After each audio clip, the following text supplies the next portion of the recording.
কি বলেছেন বেফাস না মনের কথা সেটা উনি বলতে পারবেন, কিন্তু আমাদের একমাত্র পছন্দ ইসলাম, এটা সাবিত্রী মিত্রর মনে হতে পারে, কারণ মনে হতে পারে আমাদের একমাত্র পছন্দ হিন্দু, কারুর মনে হতে পারে হিন্দু বলে তো ঠিক এরকম নেই, অনেক কিছু মিলমিশ করে হিন্দু, তাহলে কারুর পছন্দ হতে পারে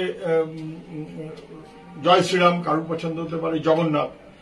আমাদের পছন্দ মানুষ, সংখ্যাগরিষ্ঠ কেউ না।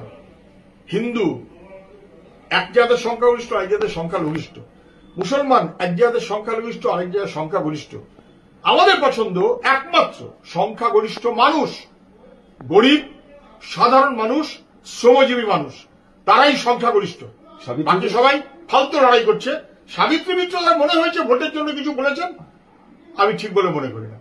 হিন্দু ভোটের নাম করে এমন একটা কারবার করছে যতই মুসলমান ভোট একদিকে যাক, এবং তারপর কে বেশি হিন্দু, বিজেপির নেতারা না মমতার তৃণমূল, তাই লড়াই হচ্ছে। মানুষের জীবন জীবিকার ইস্যুতে থাকুন, মানুষের শিক্ষা, স্বাস্থ্য, কাজ, ভবিষ্যৎ সর্বনাশ করে দিয়েছে দিল্লির বিজেপি, রাজ্যের তৃণমূল। তার বিরুদ্ধে মানুষকে ঐক্যবদ্ধ হতে হবে। এইটাতে বরং তৃণমূল বিরোধী মানুষের মনোভাবে ভোটের ভাগ বসিয়ে আর হিন্দু হিন্দু করে বিভাজন করে বিজেপি তৃণমূলকে সাহায্য করছে।